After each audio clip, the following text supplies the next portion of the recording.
Guys, आज मैं आपको बताऊंगा एलिजिबिलिटी क्राइटेरिया जो कि स्टूडेंट को क्वालिफाई करना चाहिए यहाँ रशिया में एमबीबीएस करने के लिए। तो जो एलिजिबिलिटी होती है स्टूडेंट की, इंडिया में भी हम लोग नीट एग्ज़ाम देते ही हैं एमबीबीएस करने के लिए, वैसे ही यहाँ पर भी आपको नीट एग्ज़ाम देने के बाद ही आना है। नीट एग्ज़ाम आपका क्वालिफाइड होना चाहिए। उसके अलावा आपने जो 12th की है वो पीसीबी सब्जेक्ट के साथ होनी चाहिए, और एग्रीगेटेड मार्क्स जो होते हैं पीसीबी में वो 50% से ऊपर होने चाहिए। और कुछ यूनिवर्सिटीज़ यहाँ पर हैं जो कि अपने लिए एंट्रेंस एग्ज़ाम लेती हैं, बट कुछ यूनिवर्सिटीज़ ऐसी भी हैं जो इनके लिए एंट्रेंस एग्ज़ाम की ज़रूरत नहीं पड़ती है। But it depends on you कि आप कौन सी यूनिवर्सिटी चूज़ कर रहे हो, कहाँ की यूनिवर्सिटी चूज़ कर रहे हो।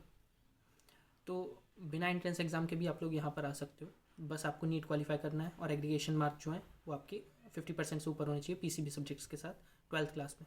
और बाकी आपका पासपोर्ट होना चाहिए आपके पास, जो एक्सपायर ना हुआ हो, पासपोर्ट वैलिड पासपोर्ट होना चाहिए। उसके बाद आपकी 10th 12th की मार्कशीट्स होनी चाहिए। उसके अलावा नीट क्वालिफिकेशन का सर्टिफिकेट होना चाहिए।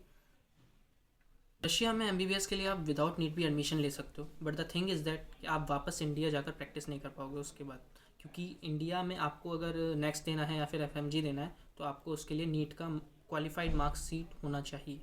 अगर आप बिना नीट के यहाँ पर रशिया में एमबीबीएस करने के लिए आ गए हो और एमबीबीएस कर रहे हो तो वो आपके लिए, आप एमबीबीएस कर सकते हो, बट आपको फिर रशिया में ही सेटल होना पड़ेगा, या फिर प्लैब या फिर यूएस असेंबली, ऐसा कोई इंटरनेशनल एग्ज़ाम निकालना पड़ेगा जो आप किसी और कंट्री में जाकर प्रैक्टिस कर सको, क्योंकि आप वापस इंडिया जाकर प्रैक्टिस नहीं कर सकते हो।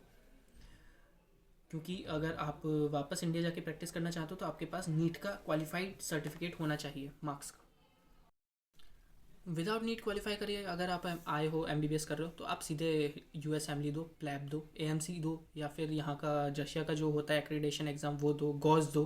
तो आप उस कंट्री, यहीं की कंट्रीज़ में प्रैक्टिस कर पाओगे, बट वापस इंडिया जाकर प्रैक्टिस नहीं कर पाओगे, क्योंकि आपने नीट क्वालिफाई कर बिना किए आप यहाँ पर एमबीबीएस में एडमिशन ले लिए हैं, और एडमिशन लेने के बाद आपने एमबीबीएस भी यहाँ पर आकर पूरी कर ली है।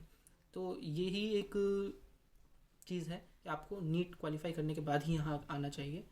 और जो लोग पूछते हैं कि जनरल कैटेगरी में कितनी क्वालिफाइड मार्क्स होने चाहिए, ओबीसी में कितने होने चाहिए, या फिर एसटी एससी में कितने होने चाहिए, हैंडीकैप में कितने होने चाहिए, तो वो चीज़ आप देखो 150 मान कर चलो आप एग्ज़ाम। अगर आप थोड़े ईडब्ल्यूएस से आते हो, या फिर हैंडीकैप कैटेगरी से आते हो, या फिर किसी कैटेगरी से आते हो, तो आपके लिए 120 मार्क्स सफिशिएंट होते हैं, 120 या फिर 100 मार्क्स भी सफिशिएंट होते हैं।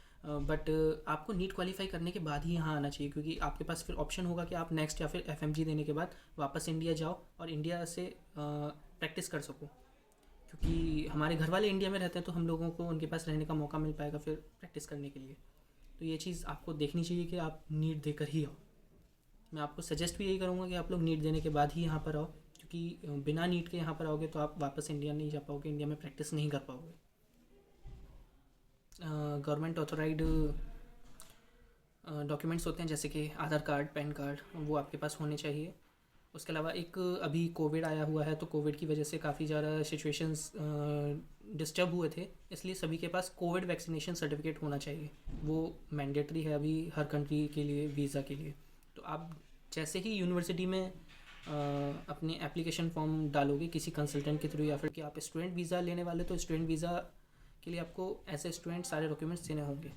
तो किसी भी डॉक्यूमेंट में आपका डीओबी अगर अलग हुआ किसी नहीं दो डॉक्यूमेंट्स में, या फिर नेम में कुछ मिस्टेक हुई, तो वो आपके लिए लॉन्ग टर्म इशू हो सकता है कि आपको वीज़ा ना मिल सके उस वजह से, या फिर कुछ हो सके। तो कई बार ऐसा होता है कि लोगों को एडमिशन मिल जाता है यूनिवर्सिटीज़ में, बट वीज़ा नहीं मिल पाता है, वीज़ा कैंसिल हो जाता है उनका, या फिर वीज़ा मिलता ही नहीं है, क्योंकि उनके दो डॉक्यूमेंट्स होते हैं, उसमें डीओबी अलग होता है या फिर नाम का स्पेलिंग अलग होता है। तो वाली चीज़ होती है कि आप डॉक्यूमेंट्स अच्छे से मेंटेन करके रखो, तो डॉक्यूमेंट्स में गड़बड़ी होगी तो आपको वीज़ा नहीं मिल पाएगा। तो इसीलिए स्टूडेंट्स का जो सपना होता है कि बाहर आकर हमें एमबीबीएस करना है या फिर पढ़ाई करनी है, वो पूरा नहीं हो पाता है। तो वो चीज़ आपको देखना पड़ेगा कि आपके डॉक्यूमेंट्स जो है वो अप टू डेटेड रहे, कोई भी डॉक्यूमेंट मिसमैच ना हो। आगे आपको ऐसे इन्फॉर्मेशन मैं देता रहूँगा। मिलते हैं फिर अगली वीडियो में।